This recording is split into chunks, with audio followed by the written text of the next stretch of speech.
Auzubillahiminash-shaytanir-rajim. Bismillahir-rahmanir-rahim. I am Shahid Khan and this is our fourth mock interview. अगर आपने हमारे पहले mock interview नहीं देखे तो वो भी आप जाके देख सकते हैं, और बाकी अगर इंटरव्यू सेशन हमारे नहीं देखे उनकी भी प्लेलिस्ट मौजूद है, वो भी आप देख सकते हैं। ये हमारी मॉक इंटरव्यू की सीरीज़ है।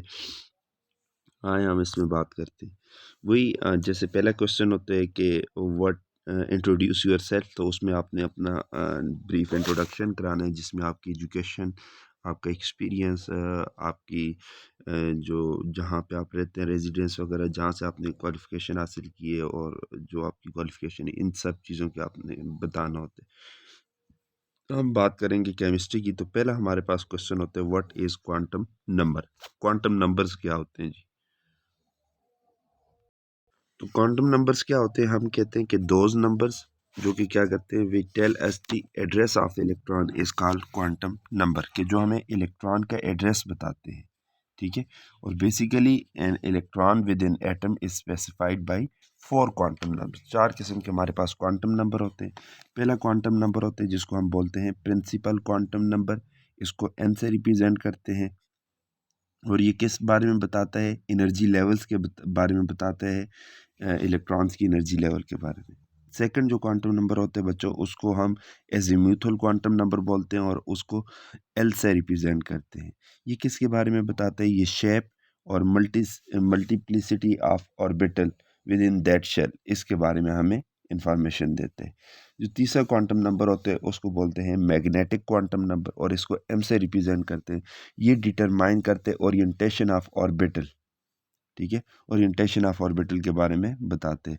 और जो फोर्थ क्वांटम नंबर होते हैं उसको बोलते हैं स्पिन क्वांटम नंबर, और इसको एस से रिप्रेजेंट करते हैं। ये डिटरमाइन करते हैं direction off spin off an electron. ठीक है। तो इस बारे में हमें क्या करते हैं, बताते हैं। तो बेसिकली ये तीन जो क्वांटम नंबर है, principal quantum number, azimuthal quantum number और मैग्नेटिक क्वांटम नंबर, ये हमारे पास श्रोडिंगर वेव इक्वेशन के सॉल्यूशन से हमें मिलते हैं। ये बात आपने याद रखनी है। इससे नेक्स्ट चलते हैं what is photo electric effect. Photo electric effect क्या होते हैं जी? तो अगर आसान वे में इसको एक्सप्लेन करें तो जब हमारे पास कोई रेडिएशन वगैरह, अल्ट्रा वायलेट रेडिएशन या विजिबल रेडिएशन जो है किसी मेटल की सरफेस के ऊपर क्या करती है, फॉल करती है, और वहाँ से इलेक्ट्रॉन्स जो है इमिट होते हैं इस इफेक्ट को क्या बोलते हैं? Photoelectric effect. कैसे डिफाइन करेंगे कि when a beam of visible और ultraviolet light falls on a clean metal surface, the surface emits electron. This effect is known as photoelectric effect. Next हमारे पास क्वेश्चन है explain Zeeman effect and Stark effect. के Zeeman effect क्या होते हैं और Stark effect क्या होते हैं? जीमान इफेक्ट क्या होता है कि जब कोई सब्सटेंस जो हमारे पास लाइन स्पेक्ट्रम इमिट करता है, अगर उसको स्ट्रॉन्ग मैग्नेटिक फील्ड में रखते हैं, तो वो जो सिंगल लाइंस होती है स्पेक्ट्रम की, वो स्प्लिट अप होके छोटी छोटी क्लोजली स्पेस लाइंस बना देती है। इस इफेक्ट को हम क्या बोलते हैं? Zeeman effect. कि मैंने substance which emits A line spectrum is placed in a strong magnetic field, the single lines are split up into groups of closely spaced line. Such a splitting is called Zeeman effect. Zeeman effect हमारे पास क्या है? Link है, related है किसके साथ जी? Magnetic field के साथ। ये बात आपने याद रखनी है। स्टार्क इफेक्ट क्या होता है? ये आपके पास इलेक्ट्रिक फील्ड के साथ क्या होता है? लिंक होता है, इलेक्ट्रिक फील्ड। ठीक है। कि जब हम क्या करते हैं बच्चों, जब हम क्या करते हैं किसी सब्सटेंस को जो कि लाइन स्पेक्ट्रम हमारे पास प्रोड्यूस कर रहा है, उसको हम क्या करते हैं? इलेक्ट्रिक फील्ड में रखते हैं, और सिंगल लाइन जो है स्प्लिट अप हो जाती है group of closely space line में। उस तरह की स्प्लिटिंग को हम क्या बोलते हैं? स्टार्क इफेक्ट बोलते हैं। कैसे एक्सप्लेन करें? कि when a substance which emits a line spectrum is placed in a strong electric field, the single lines are split up into groups of closely spaced lines. Such splitting is called Stark effect. तो ये हमारे पास बातें हैं जी। Next चलते हैं differentiate between orbit and orbital. Orbit क्या होते हैं और ऑर्बिटल क्या होते हैं, इनमें डिफरेंशिएट करें। तो बच्चों बेसिकली ऑर्बिट क्या होते हैं? ऑर्बिट वो पाथ होते हैं जहाँ पे इलेक्ट्रॉन क्या करते हैं? रिवॉल्व करते हैं। ठीक है। उस पाथ को अराउंड द न्यूक्लियस जहाँ पे इलेक्ट्रॉन रिवॉल्व करे उसको ऑर्बिट बोलते हैं। और ऑर्बिटल क्या होते हैं? कि that point where finding the probability of finding electron is maximum, कि ऐसा पॉइंट जहाँ पे इलेक्ट्रॉन को फाइंड करने की प्रोबेबिलिटी जो है वो मैक्सिमम हो, उसको हम क्या बोलते हैं, ऑर्बिटल बोलते हैं। तो इन दोनों टर्म में आपने डिफरेंस रखना है। नेक्स्ट हमारे पास व्हाट इज VFT। VFT क्या होती है बच्चों? Vital force theory. ये हमारे पास एक थ्योरी है जो हमारे पास किसने दी थी? बर्जीलियस ने दी थी। क्या कहता था वो इस थ्योरी में? उसने कहा था कि organic compounds can not be synthesised in the body of living organism. Sorry, उसने ये कहा था कि organic compounds can not be synthesised outside the body of living organism, या हम ये कह सकते हैं कि organic compound can only be synthesised in the body of living organism. The reason is that living organism content some vital force for the synthesis of organic compound. आसान अगर words में कहें तो इसने ये कहा था कि ऑर्गेनिक कंपाउंड्स लिविंग ऑर्गेनिज्म से बाहर आप लेबॉर्ट्री वगैरह में नहीं बना सकते, मगर ये बात गलत साबित हुई। फ्रेडरिक वुलर ने बाद में बना दिया था जी। ठीक है, क्या बनाया था? यूरिया बनाया था अमोनियम साइनाइड से। नेक्स्ट हमारे पास है why carbon form large number of organic compounds, कि हमारे पास कार्बन एक एलिमेंट्स है मगर इसकी जो कंपाउंड्स होते हैं बहुत ज़्यादा होते हैं। इसका रीज़न क्या है? राउंड अबाउट कहते हैं कि 4 मिलियंस आपके पास क्या है? ऑर्गेनिक कंपाउंड्स है, और हज़ारों की तादाद में डेली बेस पे क्या होते हैं? न्यू डिस्कवर किए जाते हैं। तो इसका रीज़न क्या है? चंद है कि इसका रीज़न है, पहला है strong carbon carbon bond, catenation इसकी प्रॉपर्टी है, self linkage of carbon atom. ठीक है, पहला रीज़न ये है। सेकंड रीज़न है कि covalent bond with other elements, मसलन ऑक्सीजन के साथ भी कोवलेंट बॉन्ड बना सकते हैं, नाइट्रोजन के साथ भी, हेलोजन के साथ भी। तीसरा रीज़न है कि ये मल्टीपल बॉन्ड बनाते हैं, सिंगल बॉन्ड भी बनाते हैं, डबल भी बनाता है, ट्रिपल भी बनाता है विद सेम एटम या विद अदर एटम। तो इन सब रीज़न की वजह से हमारे पास क्या करते हैं, और carbon forms maximum number of organic compounds, कि कार्बन एक सिंगल एलिमेंट्स है मगर इसके कंपाउंड्स क्या हैं? पूरे पीरियोडिक टेबल के एलिमेंट से ज़्यादा हैं। उसका रीज़न ये है। अच्छा जी, नेक्स्ट क्वेश्चन है क्वेश्चन नंबर 7, कि हमें कहते हैं कि differentiate between organic compounds and inorganic compounds. Organic compounds क्या होते हैं और इनऑर्गेनिक कंपाउंड्स क्या होते हैं, इस बारे में आप क्या करें? डिफरेंशिएट करें जी। याद रखें बच्चों, ऑर्गेनिक कंपाउंड्स की अगर हम बात करें, एक साइड पे आप ऑर्गेनिक कर लो और एक साइड पे इनऑर्गेनिक। मैं छोटे छोटे पॉइंट्स लिखूंगा। अच्छा जी, ऑर्गेनिक कंपाउंड्स किससे बने होते हैं? Carbon and few other elements. मसलन ये तो या तो हाइड्रोकार्बन्स होते हैं या इसके क्या होते हैं? डेरिवेटिव होते हैं। ये पहली भी बात हो चुकी है। ठीक है, और ये आपके पास क्या होते हैं? बाकी जो पीरियोडिक टेबल के एलिमेंट्स होते हैं उनसे बने होते हैं, periodic table elements inorganic compounds. ठीक है, अच्छा जी, ऑर्गेनिक कंपाउंड्स की अगर बात करें तो ये हमेशा क्या बनाते हैं? कोवलेंट कंपाउंड्स होते हैं, मतलब कोवलेंट बॉन्ड बनाते हैं जी। ठीक है, मसलन मगर इनऑर्गेनिक कंपाउंड्स की बात करें तो ये आयनिक भी होते हैं और क्या होते हैं? और कोवलेंट भी होते हैं। ठीक है, आयनिक भी होते हैं, साल्ट्स वगैरह, और कोवलेंट भी होते हैं। अच्छा जी, ऑर्गेनिक कंपाउंड जो है ये आइसोमरिज्म शो करते हैं, आइसोमरिज्म। ठीक है, और ये आइसोमरिज्म नहीं शो करते, मगर याद रखें कोऑर्डिनेशन कंपाउंड जो है वो आइसोमरिज्म शो करते हैं। ऑर्गेनिक कंपाउंड आपके पास अगर स्टेट की बात करें, ये गैसेस भी हो सकती हैं, ठीक है, लिक्विड भी हो सकते हैं और सॉलिड भी हो सकते हैं। मगर जो आपके पास इनऑर्गेनिक कंपाउंड्स होते हैं वो जनरली आपके पास क्या होते हैं? सॉलिड्स होते हैं जी।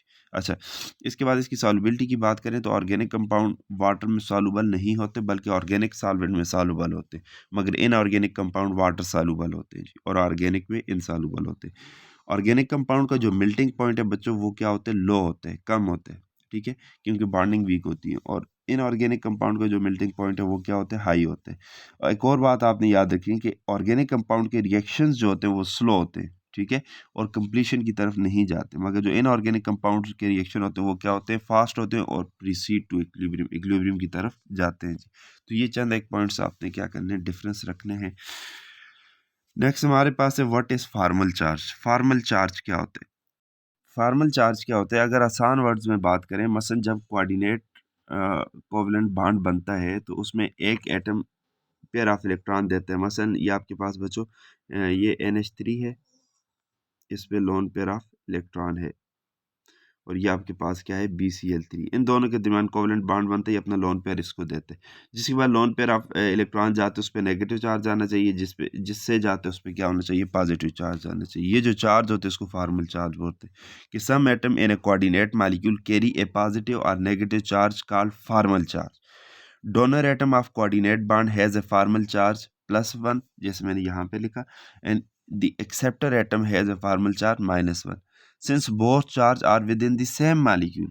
ठीक है, तो एज ए होल ये मॉलिक्यूल आपके पास क्या होगा फिर न्यूट्रल होगा। ठीक है, अच्छा अगर आपके पास क्या होते हैं वो ये जो चार्जेस होते हैं अगर कैंसिल ना हो तो उस स्ट्रक्चर के ऊपर उसको क्या करते हैं इस फार्मल चार्ज को रिप्रेजेंट कर देते हैं। जैसे आपने देखा होगा अमोनियम, इसके ऊपर आपके पास क्या होता है पॉजिटिव चार्ज है। ठीक है, ये भी फार्मल चार्ज है, ये भी फार्मल चार्ज है, मगर ये चूंकि बराबर है मालिक्यूल के अंदर है तो कैंसिल आउट हो जाता है, और यहाँ पे एक ही है तो ये आपके पास ऊपर इसको रिप्रेजेंट करते हैं। ये जो चार्ज होते हैं इसको क्या बोलते हैं फार्मल चार्ज। अच्छा जी, नेक्स्ट हमारे पास क्वेश्चन है can A molecule without polar bond has dipole movement. ये अक्सर क्वेश्चन किया जाता है कि इससे पहले एक और क्वेश्चन किया जाता है कि can A molecule with A polar bond have zero dipole movement. तो आवर आंसर इज यस कि एक मालिक्यूल है CCl4। ठीक है, इसके हर एक बॉन्ड को देखें तो ये आपके पास क्या है पोलर है, ये भी पोलर, ये मगर ओवरऑल मालिक्यूल क्या है नॉन पोलर है। अब पूछा ये गया है can A molecule without polar bond has dipole movement, कैसा कोई मालिक्यूल जिसमें के अंदर पोलर बॉन्ड ना हो तो उसकी कोई डाइपोल मूवमेंट हो सकती है। तो हमारा आंसर क्या होगा नो, ऐसा पॉसिबल है। ऐसा पॉसिबल है कि बॉन्ड पोलर हो मगर डाइपोल मूवमेंट ना हो, मगर ऐसा पॉसिबल नहीं है कि बॉन्ड आपके पास नॉन पोलर हो मतलब पोलर ना हो और मालिक्यूल पोलर, ऐसा पॉसिबल नहीं है जी। नेक्स्ट क्वेश्चन है what is diagonal relationship. Diagonal relationship क्या होता है? ये डायगोनल रिलेशनशिप हमारे पास क्या होता है पीरियड सेकंड, मसलन ये सेकंड पीरियड का ये एलिमेंट्स है, मसलन हमारे पास पीरियड सेकंड का पहला एलिमेंट है बेरिलियम। ठीक है, बेरिलियम से नेक्स्ट एलिमेंट बोरान है ना, इससे नीचे क्या है एल्यूमिनियम। ठीक है, अब ये जो बेरिलियम है और एल्यूमिनियम है ये आपके पास क्या होती हैं सिमिलर प्रॉपर्टीज शो करती हैं। ठीक है, तो इस रिलेशनशिप को हम क्या बोलते हैं डायगोनल रिलेशनशिप। ठीक है, कि पीरियड सेकंड का फर्स्ट एलिमेंट्स और नेक्स्ट ग्रुप का जो सेकंड एलिमेंट्स है सॉरी थर्ड एलिमेंट्स है वो आपस में क्या करते हैं सिमिलर रिलेशन शो करते हैं प्रॉपर्टीज में। इस रिलेशन को क्या बोलते हैं डायगोनल रिलेशनशिप, जो इसको हम क्या बोलते हैं डायगोनल रिलेशन बोलते हैं। और इसकी इंपॉर्टेंस क्या है कि इन दोनों की आपके पास क्या होती है प्रॉपर्टीज जो होती है वो आपके पास क्या होती है सिमिलर होती है। ठीक है, अच्छा जी, इससे आगे चलते हैं। Explain types of elements in periodic table के पीरियोडिक टेबल में कितने टाइप्स के एलिमेंट है। याद रखें एक टाइप्स तो वो है ना आपके पास कुछ मेटल्स हैं कुछ नॉन मेटल्स हैं कुछ मेटलाइट्स हैं, यहाँ पे मैं कुछ और टाइप्स की बात करूंगा। ठीक है, तो उस बेस पे 3 टाइप्स हैं। ठीक है, इसी तरह एक टाइप और भी बना सकते हैं कि सॉलिड है लिक्विड है गैसियस कितने हैं। ठीक है, ये दूसरी क्लासिफिकेशन। तीसरी जो क्लासिफिकेशन होती है हमारे पास 4 टाइप्स के एलिमेंट्स होते हैं based on the presence of complete and incomplete electron shell, कि इलेक्ट्रॉन शेल कंप्लीट है या इनकम्प्लीट इस पे बेस्ड है। पहले टाइप के एलिमेंट जिनको हम नोबल गैसेस बोलते हैं। ठीक है, अब इनकी पहचान क्या है कि इनकी जो वैलेंस शेल है वो आपके पास क्या होगा कंप्लीट होगा। ठीक है, और ये किस ग्रुप में होते हैं ये 8वें ग्रुप में होते हैं। ठीक है, कोई केमिकल रिएक्शंस नहीं देते क्योंकि इनका वैलेंस शेल क्या होते हैं कंप्लीट होते हैं। दूसरी टाइप के एलिमेंट्स होते हैं वो रिप्रेजेंटेटिव एलिमेंट्स होते हैं। रिप्रेजेंटेटिव एलिमेंट्स क्या है कि आउटर मोस्ट शेल जो होते हैं वो आपके पास क्या होते हैं पार्शियली फिल्ड होते हैं, और इनर शेल जितने भी हैं वो आपके पास कंप्लीटली फिल्ड होते हैं। ये आप पहला एलिमेंट्स आपके पास नोबल गैसेस आ गया,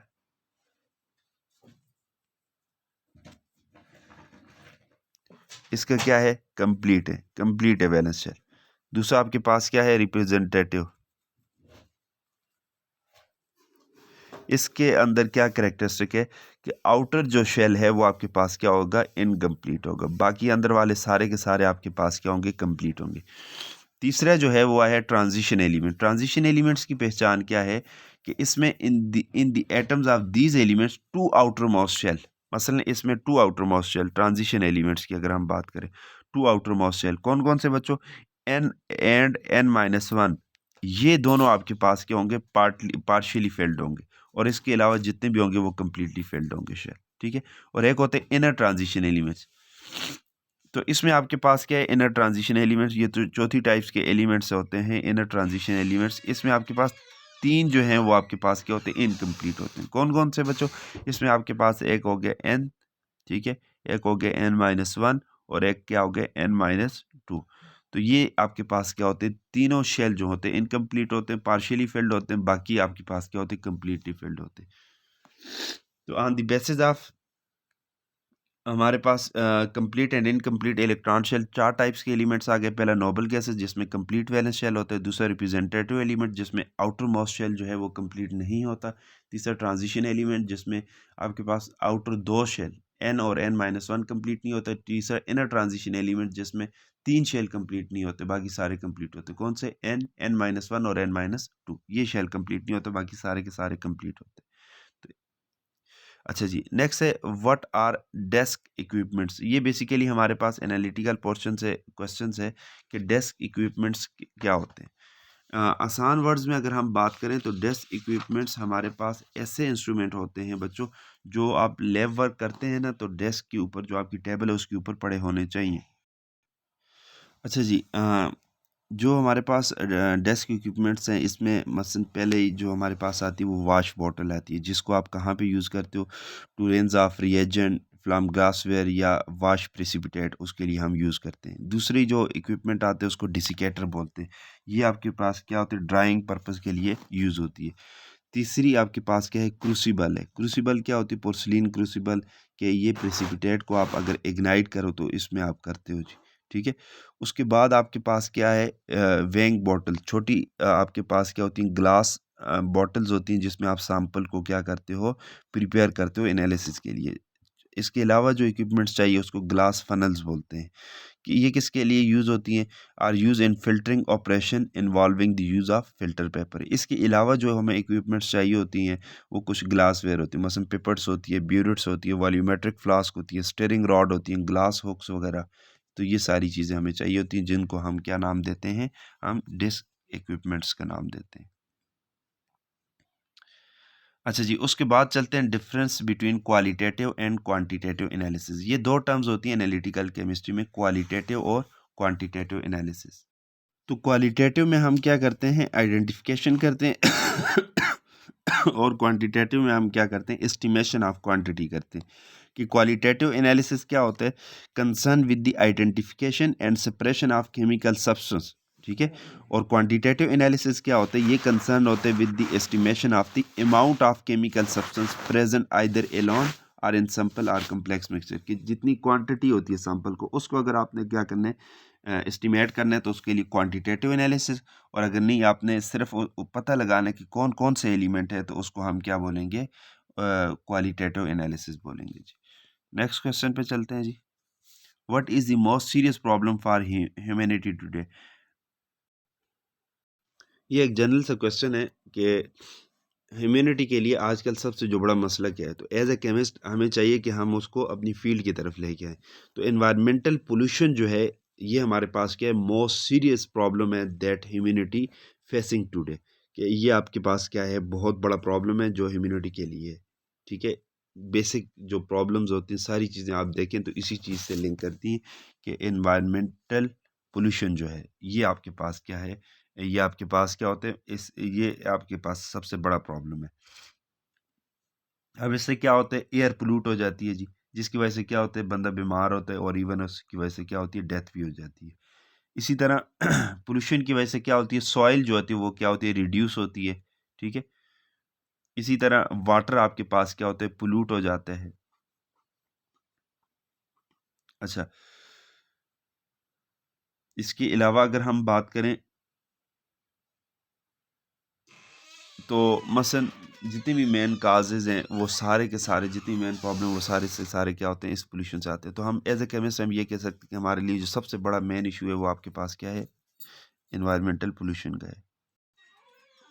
नेक्स्ट हमारे पास है कि what are the different segments of environment. याद रखें, लेयर्स और सेगमेंट्स में फ़र्क है। तो डिफरेंट सेगमेंट्स ऑफ एनवायरनमेंट की बात करें तो एनवायरनमेंट के 4 सेगमेंट होते हैं। कौन कौन से, एक होते हैं एटमॉस्फेयर। एटमॉस्फेयर क्या होता है, ये basically protective blanket of gases होते हैं सराउंडिंग द अर्थ, ठीक है, which sustain life on earth and save it from the outer space. जी ओके। सेकंड जो आपके पास सेगमेंट होते हैं उसको बोलते हैं हाइड्रोस्फेयर। हाइड्रोस्फेयर में कौन सी चीज़ें आती हैं? टाइप्स ऑफ वाटर रिसोर्सेज आते हैं, मसलन ओशन है, सी है, रिवर है, लेक, स्ट्रीम्स, ठीक है, पोलर आइस कैप वगैरह, ग्राउंड वाटर, ये सारा हाइड्रोस्फेयर में आते हैं, पानी का जो मामला है, ठीक है। इसी तरह थर्ड आपके पास क्या है? लिथोस्फेयर। लिथोस्फेयर क्या होता है? Outer mental of the solid earth. ये जो सॉलिड अर्थ है इसको लिथोस्फेयर बोलते हैं। इसमें क्या क्या होते हैं? इसमें मिनरल्स होते हैं, ठीक है, अर्थ क्रस्ट, सॉइल वगैरह इसमें होती है। नेक्स्ट आपके पास क्या है? बायोस्फेयर। बायोस्फेयर क्या होता है? ये अर्थ का वो रीजन होता है बच्चों जहाँ पे लाइफ क्या करती है? एग्जिस्ट कर सकती है, ठीक है। तो इसको हम क्या बोलते हैं? बायोस्फीयर। इसकी अगर रेंज की बात करें तो 10,000 मीटर बिलो सी लेवल और 6,000 मीटर अबव सी लेवल, ये एरिया है जहाँ पे लाइफ एग्जिस्ट कर सकती है, इसको बायोस्फीयर बोलते हैं। So this is all about today session. अगर आपने बाकी मॉक इंटरव्यू नहीं देखे तो वो भी आप जाके देख सकते हैं, प्लेलिस्ट बनी हुई है मॉक इंटरव्यू की। इसके अलावा अगर आप जनरल सेशन देखने हैं इंटरव्यू के चैप्टर वाइज जो मैंने क्वेश्चन बनाए हुए हैं वो अगर आपने नहीं देखे तो वो आप मेरी प्लेलिस्ट है, इंटरव्यू प्रिपरेशन की प्लेलिस्ट है, उसमें जाके आप देख सकते हैं। फिर भी आपको कोई इशू हो, कोई सजेशन हो तो आप लाजमी कमेंट करके सजेशन दिया करें। अगर आपने सब्सक्राइब नहीं किया हमारे चैनल तो इसको सब्सक्राइब करें। Thank you so much.